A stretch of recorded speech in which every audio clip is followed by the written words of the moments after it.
Hi, everyone, and welcome to Harlequin Podcast, the first episode of the Small Business and Entrepreneur Podcast. I have a guest. I have a guest. She's Hi.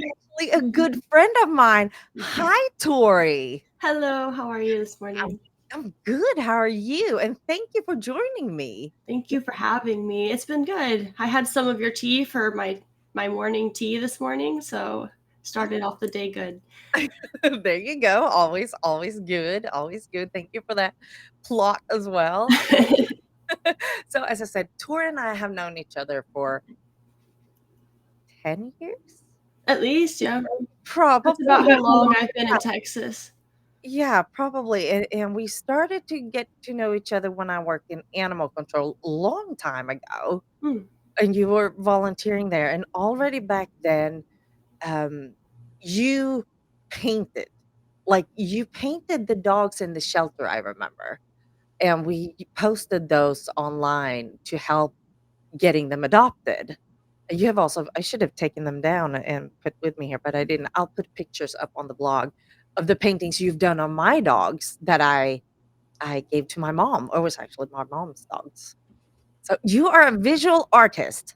What is a visual artist for people? Well, I started in painting, so I kind of like did painting in college, and I learned at JU to paint. And then I also kind of studied like business, and I was originally a science major, but I ended up kind of switching to business, and then did a lot of painting classes. And then afterwards, I just kind of ended up trying to find a way to sell my paintings, and I like painting animals, so I was Good at it. painting dogs and cats and any kind of animals and doing portraits, and they sold pretty well, so I made a small little business out of selling those. And then I've always volunteered at the shelters when I can and try to help out with animals, especially dogs and cats. I just care a lot about dogs and cats. They've always been good friends to me. So yeah, I mean, even after like in high school, I would go there after class in school sometimes and just walk the dogs around. And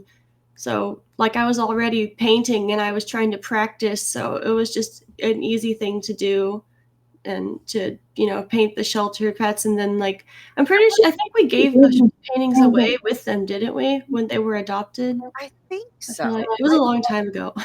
It's 10 years ago. But I did actually not know that you were having a degree in business. I do not have a degree. No, I just went and then like dropped out. But I went for 3 years before a lot of stuff happened and I had to move, and then I just didn't go back. And I don't regret not going back because I'm doing fine without it. But I did learn stuff there. Like I took, business law and accounting and those classes, and that information was really helpful. I bet. Your company is Blue Nose Trading. How did you come up with that name? Well, I started with the pet portraits, and I felt like I needed a business name or whatever. So, the logo is a painting that I did of my dog Azusi, and she's a blue nose pit bull. So it's like blue nose, and then trading just kind of made it sound more businessy. So Yeah. blue nose trading, and I wanted it to be kind of ambiguous because like I did start in painting, but right now I'm mostly doing ceramics. So it's kind of like I can move and do different kinds of mediums. And if I need to sell or change or do something else, like it's all encompassing because it doesn't leave me stuck in any one pigeonhole. Right. I completely understand that, and I see that with myself. My company name is Mhm. Harlequin International. Within that, I have Harlequin Podcast and Harlequin Tea, two completely different things. It Yeah. doesn't even like match together. So I see that is a kind of good thing. And yeah, is it your dog you have as a logo there on your little bottom you see on your name? What's Yeah, that's Suzuki. Actually, we got her around the time I met you. So she's coming up on about 10 now. Well, I think she might be 8, maybe, but she's yeah, about as old as the business is. So. time flies. How did you come into ceramics from painting to ceramics? Maybe not that far. Okay, it was weird. I actually had an intermediate step making jewelry in between, And I think that was kind of where I went from 2-dimensional designs into 3-dimensional designs. And then I just was making jewelry. It was doing really well.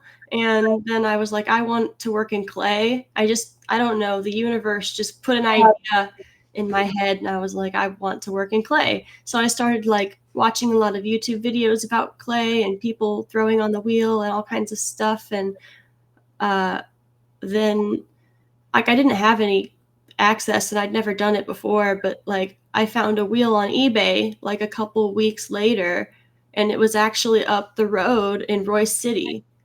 So I just went and got it, and then I taught myself to throw, and that was when I started my YouTube channel, and I have been recording that entire process. So It's been interesting because I was sitting here this morning preparing for this interview and watched through both your YouTube videos, and you have a bonsai podcast, not a podcast, but a podcast. I love that. I love the puns, yes. It's awesome. Where do you get everything from? Well, that one actually came from another podcast that I listened to. So it's called the Wheel Talk podcast with Rebecca and Ryan, and they were originally considering calling their podcast a podcast. And they were like, "Oh, we never did it, so somebody should totally make a podcast." And I You're was like, doing about Bonsai Pot-Cast. It's a ceramic arts podcast. It focuses a lot on ceramic artists that are making bonsai pots initially, but I think that I am going to expand out into other ceramic artists that might have other specialties as well.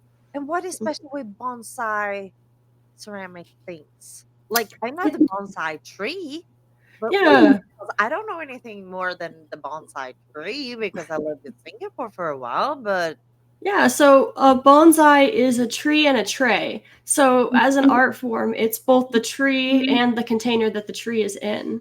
So there's actually a lot of thought and intention that goes into the form that the tree actually lives in.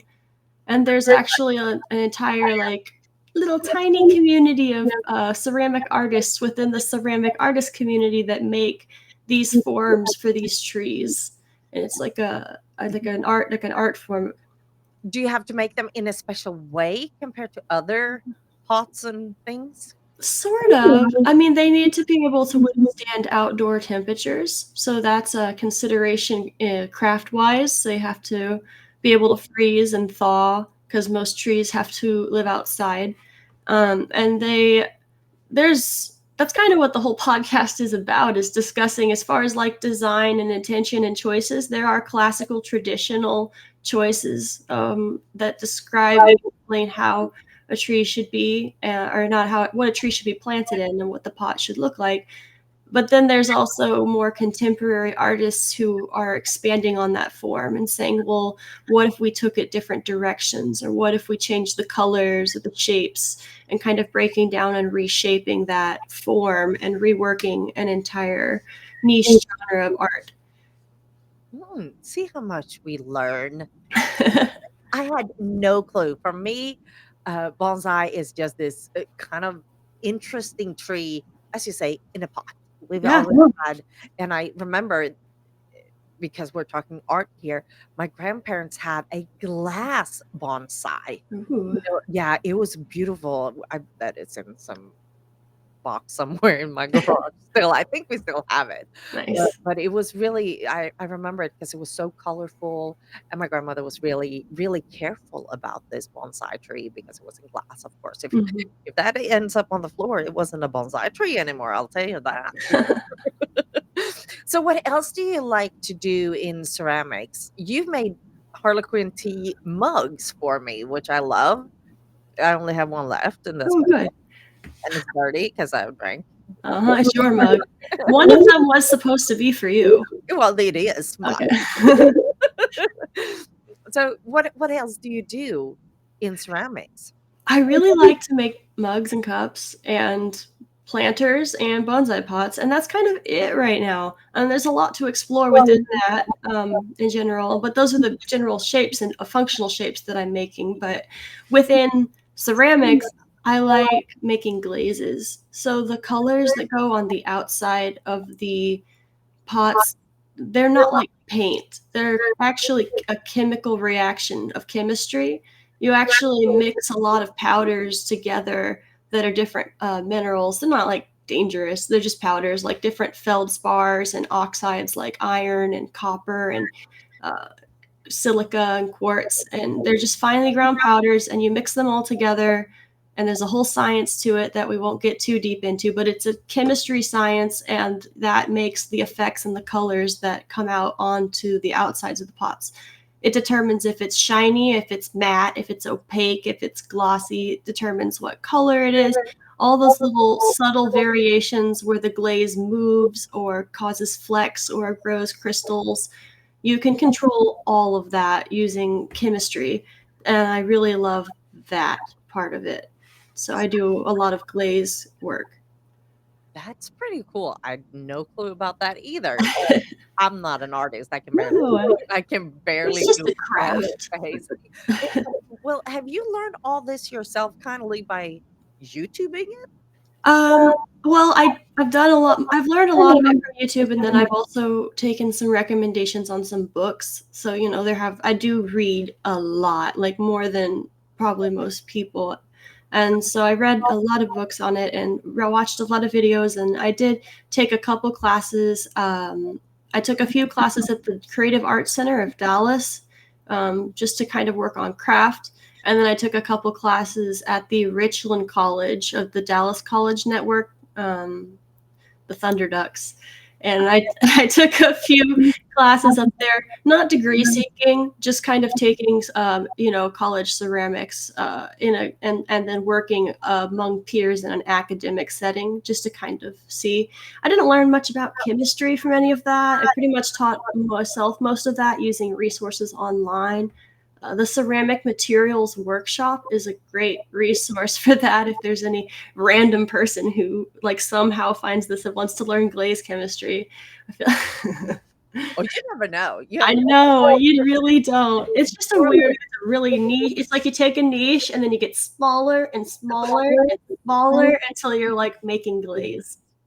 Oh, wow. Because Yeah. there's so many things you can do in ceramics. A lot of people focus on shapes, like they like to throw crazy shapes or forms, and some people are really focused on textures, and they don't really care as much about like the colors and stuff. And you can just go so many directions, and none of them are wrong. That's pretty cool though.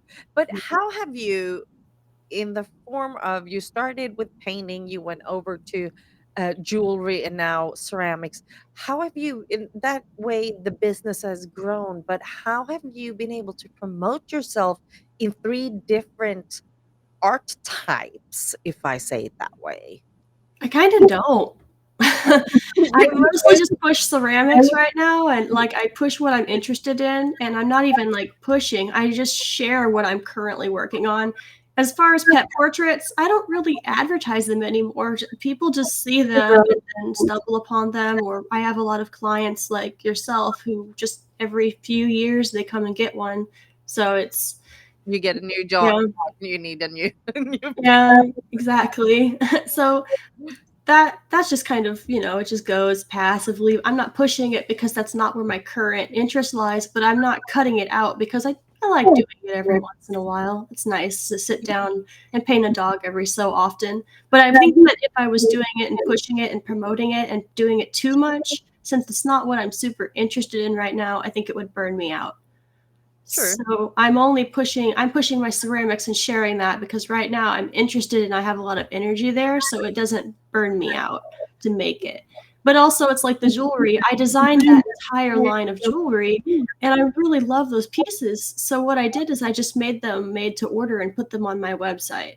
I don't promote them, but if you're on my website, you know me, you listen to my content or something, you stumble upon them, you want one for a gift, whatever. Every once in a while, someone will place an order, and I'm fine with that because right now I'm selling a lot of ceramics, which is what I want to be doing. So, And give yourself a plug. What's your website? oh, it's lunosTrading.com. And I'll put that in on all our social media and in the episode notes as well. So if you don't remember, just go to our website. check it out. So where are you going from here? Now you're ceramics. Are you having any other things you want to explore when it comes to art? I guess I'm doing a lot of content creation. So I've been doing a lot of Or video and podcasting. I'm really I'm going to continue doing content creation because it is something that I really enjoy doing. But I am going to be, as of like, since we're starting 2024, I'm going to be reevaluating where I put my energy because some outlets don't really feel like they've been worth it. Like Instagram, for example, doesn't feel like it's worth it. It just feels like a waste of time sometimes yeah. with the amount of like reach that I'm getting back from posting there. So I think I might focus more on my podcast. I really have been enjoying YouTube. I've gotten a great reception on YouTube, and I really enjoy that community. Yeah, So you it's have more a lot that. of followers. You have like, what was it, 1,000 something? Yeah, something like that. I don't know. It's a number that's best left unwatched. Yeah, you can get a little bit almost traumatized just watching I them. don't even like to think about it, but I enjoy making the content there, and I get a lot of positive feedback, and so I think I'm just gonna worry more about that and less about whatever Instagram wants me to do because they're kind of silly. Yeah, I can see that. But on the other hand, also your art there and your pots and everything you make could make a good Instagram, but it's also another channel to maintain. I think I'm just gonna cross post there, but Yeah. I'm not gonna tailor content for Instagram. So I don't think much will change. I'm still gonna post here I made a YouTube video and I've got the short reel videos. I make those for YouTube, so cross posting them to Instagram is not a big deal. But I'm not gonna worry so much about if I'm miss a day or if I'm too busy to post or whatever, because it doesn't really matter. Yeah, and then you have Facebook, I assume. Well, I know. I don't Yeah, I just post there. Honestly, I have a lot of people. Oh, my dogs. I get a lot of feedback on Facebook too. It's pretty okay. It's pretty local stuff, but it's quality. So, are you clients close to home, or are you shipping a lot out of Texas or out of Terrell, Texas, where you live? I'm shipping a lot everywhere to all over the world, basically. Some lots of mugs and cups and bonsai pots going all over the place. And I sell mostly pet portraits locally. Most of my clients that come for pet portraits met me here, and they contact me, and they'll meet me up at the Buc-ee's or something. So, Right. so that's mostly local still. And then the jewelry is pretty much it could be anyone. Usually people who buy my jewelry at this point are people who have bought some ceramics or something and then come back to my website to mosey around and been like, "Oh, look at that," and grab some jewelry. So it's just kind of anywhere. So, what kind of jewelry do you like to make the most? Is it Uh, earrings, necklaces? It's beadwork necklaces made with hemp and gemstones, and they've each got their own little like special intentions, little spiritual reminders. I would say they're not gonna like solve your medical problems. Everybody, please go to the doctor. But they're like inspirational stuff like that. I just want to be clear here where I stand with my crystal necklaces. Absolutely. Yeah, I have that question all the time. What does these teas do for you? Pleasure of drinking, maybe? Well, maybe, but like, You will get slightly hydrated, right, potentially caffeinated. right. Chocolinated if you take the Belgian chocolate, Hmm. yeah. So I know where you're coming from. Please go to the doctor if you have any medical problems. Right? We do not have a doctor's degree in either of us. No, for sure not. Absolutely not. And I don't really want to either. Oh no, that's way too much work. I faint when I see blood, so it would never work out. Sorry. No, Sorry it's who fair. who gets her income from EMS. So, yeah, that's a daily thing for me to see. So, how will you, uh, what do you, like, think is the most fun with being an entrepreneur, a small business owner? I think the most fun and the best thing in general is just being on my own time clock. Yeah. Not Like, having anyone telling you what to do, when to and do. there's no micromanagement. I micromanage myself, but like we get along pretty good. So You and yourself get along very there's just no I enjoy the lack of politics. Like that was the hardest thing about working in any kind of like corporate atmosphere is the politics. And I don't mean like, US politics. I mean like when more than 3 or 4 people have to work together socially in a room, it gets tight sometimes, especially when you work in jobs where most people are like a lot younger. It can be exhausting. Absolutely, I agree with I agree with you, and I absolutely see that point, because whatever job you have to interact with people, and your job as an artist is a little bit one person job, but you It's interact a lot with your podcast though. yeah.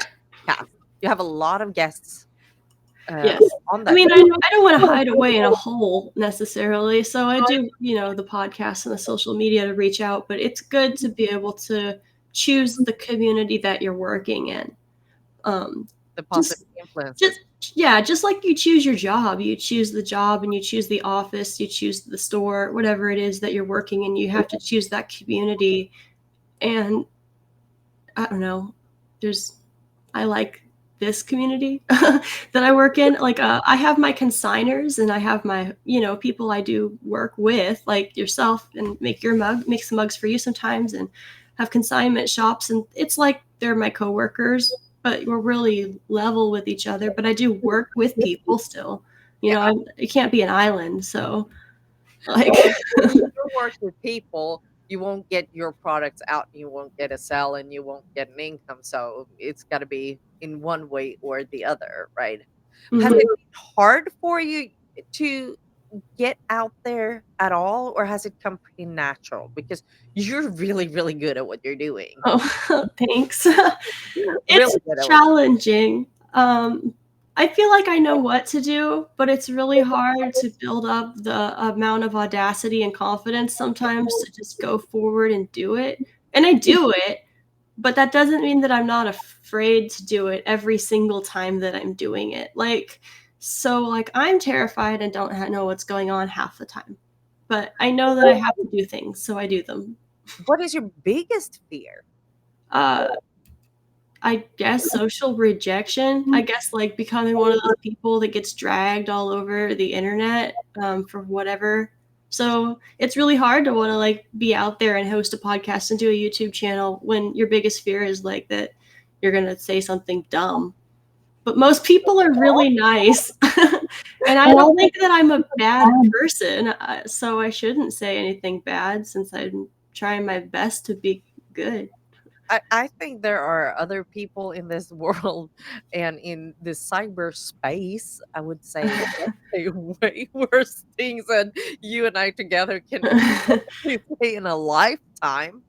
But yeah, I can see that. But it's also hard to reach out to the people and get it out there. I know from now starting this project, how do I get out of my own social friendship circle outside that of like a lot of the guests that we have scheduled so far is still in Texas. My goal is, how do I come out of Texas to begin with, and then how do I reach out from US and get small business owners from the outside to come? Well, in my experience hosting and interviewing people, most people are pretty down to share their stories if you reach out to them. So if you could target a few people and then be like, "Hey, do you want to be on my podcast?" Then Yeah, that's what I did. Like I found a few people that I really liked and I was like, "Hey, you want to be on my podcast?" right, Most right. of them were like, "Yeah." We have a lot. Like, I think we at least have guests for 2 or 3 months. Oh, good. So yeah, it's always nervous starting the project. Yeah, So for you sure. really don't know before you get that reaction and feedback. Like, oh, did I do it right? Did I do it wrong? How is this gonna work? Well, mine is pretty lo-fi because, like, when we do these remote interviews, you don't know what kind of mic your other person has.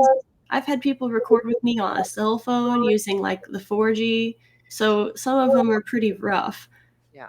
And I've decided to go ahead and leave them. Like I edited them the best that I could and cropped them down and did a lot of work to those episodes to try to make them really good, but some of them are rough. But to be inclusive, I don't want to, exclude anybody's story because they don't have a Yeti mic. So Right. it's what it is. Well, you have to fly with it and Yep. see what it comes. And that's also I was listening to a couple of your episodes here, podcast this morning, and you as well have a very relaxed environment. That like really wanted to try all this stuff y'all are doing, and I'm like, I can't do it. I don't You know. totally can. You're doing it right now. Well, podcast. I've actually had a podcast for a long time. This is Oh, like sweet. my third project, so it's not the actual podcast thing is not new to me at all. But if I see like I would never be able to go in and do anything arty simply because I'm not an art person. I have Mm. no clue. As I said, yeah, I can write a smiley maybe. How did you discover the love of art when you were younger? I just always did it. I always drew. I had a little desk in my room with the big box of Crayolas, and I would grab, like, how printer paper comes wrapped in the Mhm. paper? I would just go into my dad's office and grab a whole stack and take it back to my little desk and just draw page after page until the whole thing was done. Yeah. And I don't really remember what I would draw. And I liked coloring books, and then I just have always been creating, but it's never been my focus. I always thought that I was going to do something more technical and more scientific. And I guess since I do a really scientific form of art, it's still kind of true. I didn't even know that it was so much science and chemistry into ceramics. It doesn't have to be. You can just buy glaze. But I like to make mine, so it's just kind of what I enjoy. Okay, so if you have somebody now listening to this, going on your YouTube channel and listening to your podcast, how do they start? How would you guide them and start like this is how we start if they want to go into ceramics? They look I at all your videos and is like, oh, I want to try that. I don't actually have like videos for teaching necessarily like that because I'm still learning and I never considered myself like a master of throwing or anything to make those videos. And there are a lot of people who've already made really excellent videos like I learned from. So I didn't feel like I needed to recreate that since it already existed. But if they were wanting to learn on YouTube, I really like Earth Nation Ceramics. I learned a lot from Dante of Earth Nation Ceramics. Those tutorials were the most helpful for me in learning to throw. And where do you get your stuff from? Amazon? Oh, I buy my stuff from local supply stores and some non-local, but like they're small businesses still. Just whoever has the best deal sometimes. But I buy all my clay at Trinity Ceramic Supply in Dallas. They've got clay, glaze, most tools, all my glaze chemicals, anything that I buy that's going to be over like 25 pounds in weight, I buy from them. So Because then you get shipping. If you buy from far away, you have to pay the shipping, and shipping is exactly. expensive. Yeah.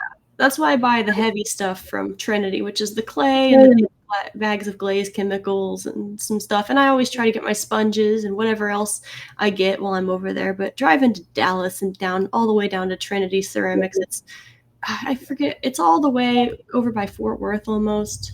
Ooh, It's real far. It's like 2 hours, and now with the construction, it's forever. yeah, So for those of you who are not living in Dallas, Fort Worth, it's probably the biggest construction zone in the it's United terrible. States. There's too many people.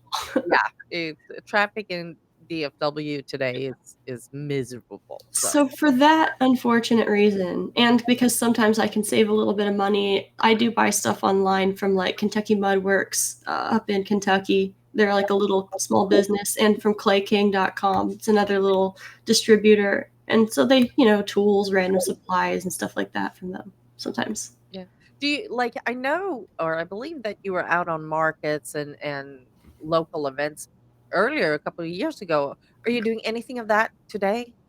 Not really. I've been trying to focus on consignment and working out like consignment or wholesale kind of things more, um, like for bonsai pots, and then also doing a lot of online sales and focusing on online marketing and SEO and pushing, keeping like the photography up to date and keeping that online stock full. I don't I'm an introvert, and markets really stress me out. And also, it's really hard to find the right markets, and you have to be a certain type of personality. And I'm really laid back, but like, I don't always match everyone's energy. So it's hard for me, and I don't really enjoy it as much as a lot of people do. So I figured that I need to make my own way. And it's not a way that it really involves too many markets, I don't think. Well, and marketing, social media marketing, and content creation very often take more time than you expect it to. You think like, yeah, they're somebody's sending up a video. Oh, they just took it and then right up there. But and then it's the editing and making sure you know what you're talking about, and how many retakes don't you do of something sometimes, Mhm. you know? And people don't think about that. As a small business owner, that's not time you really have. And you certainly don't have the money, at least not a lot, to have a social media manager.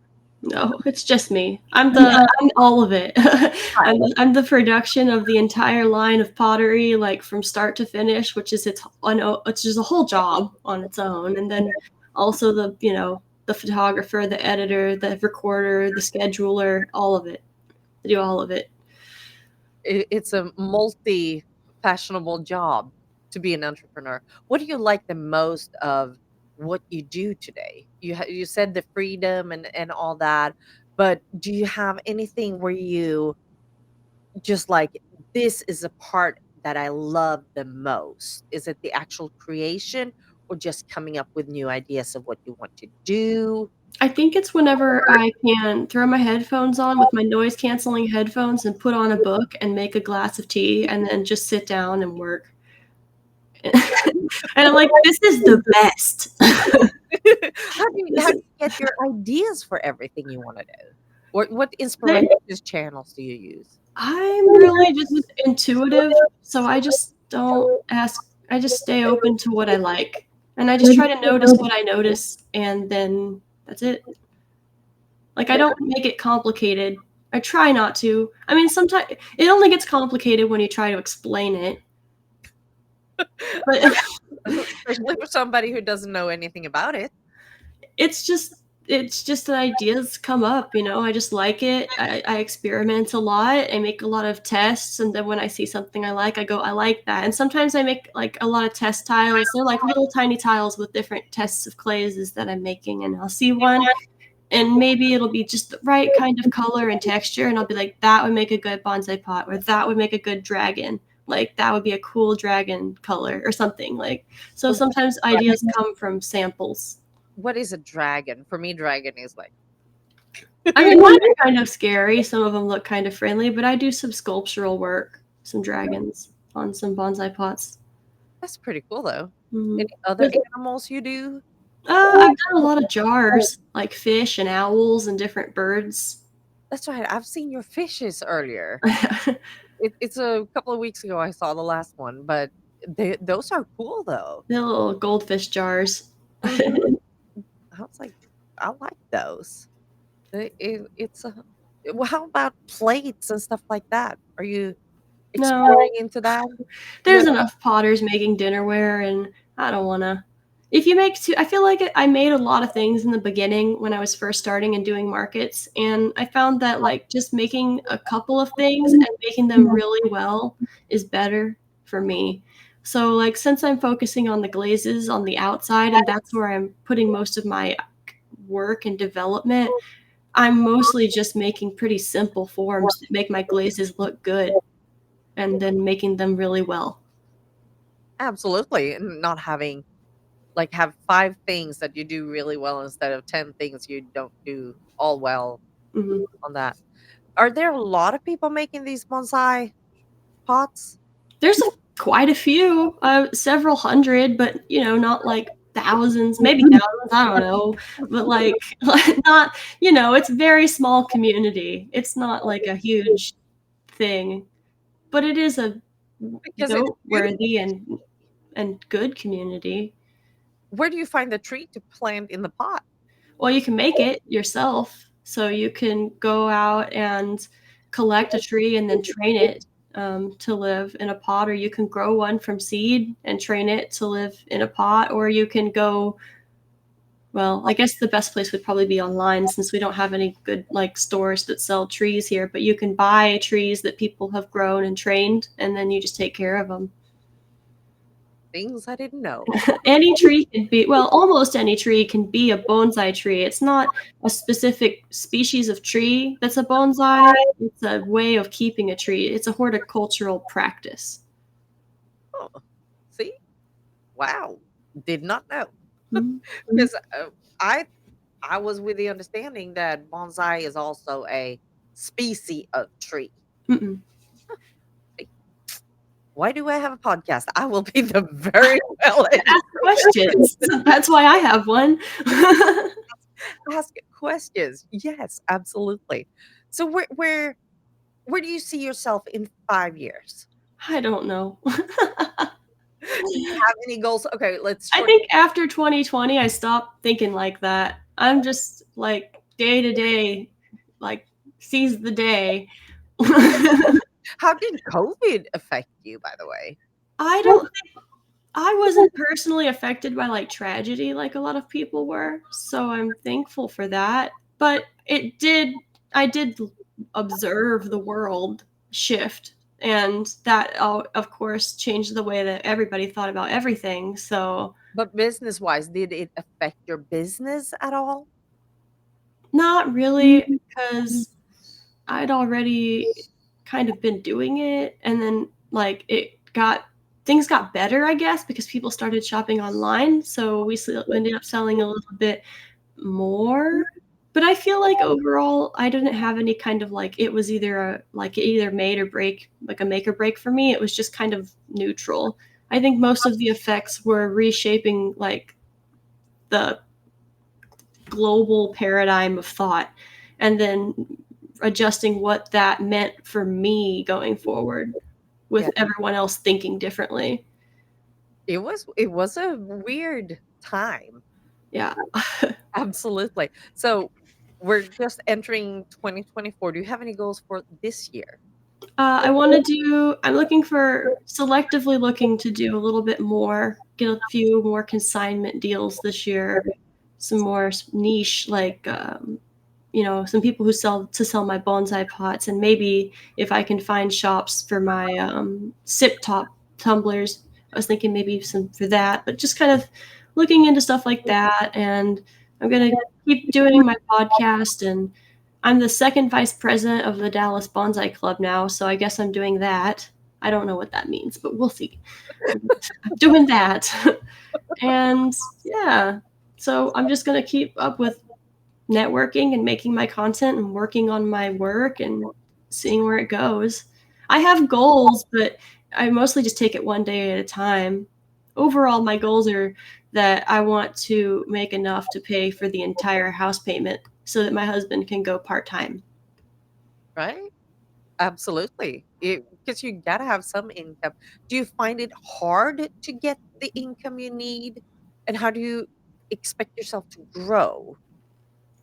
It's it's seasonal, so like, for November, December, and even a little bit of October, you make a ton of money when you sell stuff like this. Like, so Sure. it's a matter of like hoarding it all up and saving, and then trying to be wise through January, February, and then also just you know you can't plan for it. It's really unpredictable. So I'm just hoping to get the baseline up to a level where a bad week would still pay the bills.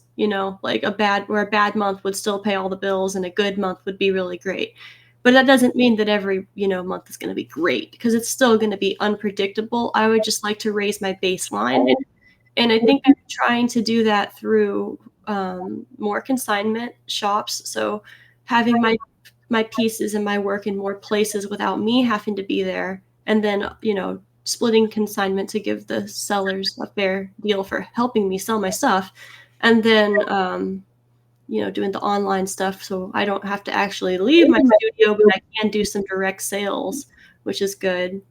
Yeah, like And then coming and picking up stuff. yeah, and then I'm probably gonna get my YouTube ad pay this year, probably earlier in the year. I'm estimating with the current growth of my channel that I'll start getting some ad pay probably within like 3 months, and that probably will be pennies on the dollar, but it'll start that, which means that it will start to grow. And also, I've got my Patreon, and I've got patrons now, How so does that work for you? Because I was into looking into doing that earlier. well, I listen to a lot of podcasts with a lot of different artists who talk about it, and a lot of them have their own content and their own Patreon, and they make things that are similar to what I'm doing. And they said, a lot of people like to have your Patreon just to support you. Like if you're making a lot of content, sometimes people just want to be like, "Hey, man, I really appreciate what you're doing. Here's $3." Which I do that for a lot of people. I'm on like 4 different Patreons that I, pledge to. Yeah. So I started it up, and I was like, some people do different levels of commitment. I wanted a really low level of commitment for my Patreon because I don't need another job, especially not for like $3 a month. Yeah. So It's an I just do early access. So I edit and stay really ahead of my content and batch stuff, and then it's all early access on Patreon. And that's all I do. It's early access. I mean, there's different tiers. So there's early access, and then there's one that gets a written monthly newsletter and some stickers. And then there's the top tier is $15 a month, and you get a pot on your birthday. That's pretty cool though. Yeah, and depending on how long you've been signed up, you could get a cooler pot. Like if you've been a patron for a whole year and you've paid $15 a month, you're gonna get A something cool sweet. cool. Yeah. Yes. Awesome. Well, I'm going to put all this information and all the links to your social media, to Patreon and YouTube and everything like that. I'm going to put in our episode post on Harlequin Podcast.com. I can't even talk. You can tell I just came back from my other job this morning. Hasn't been a lot of sleep, but it's fun. Oh no. Thank you so much, Tori, for joining me on this first show of Thanks for Harlequin having me. Podcast. Anything you would like to add before we end? I guess if anyone wants to listen to my podcast, it's the Bonsai Pot-Cast on Spotify and YouTube, and my YouTube is Blue Nose Trading, and I'm Blue Nose Trading on every social media ever. Please don't message me. Uh, Unless you want to make an order. I guess. Awesome. Well, thank you so much for joining me. And y'all come back in 2 weeks and we will have another episode with a new guest. So have a good time and bye bye, everybody. Bye.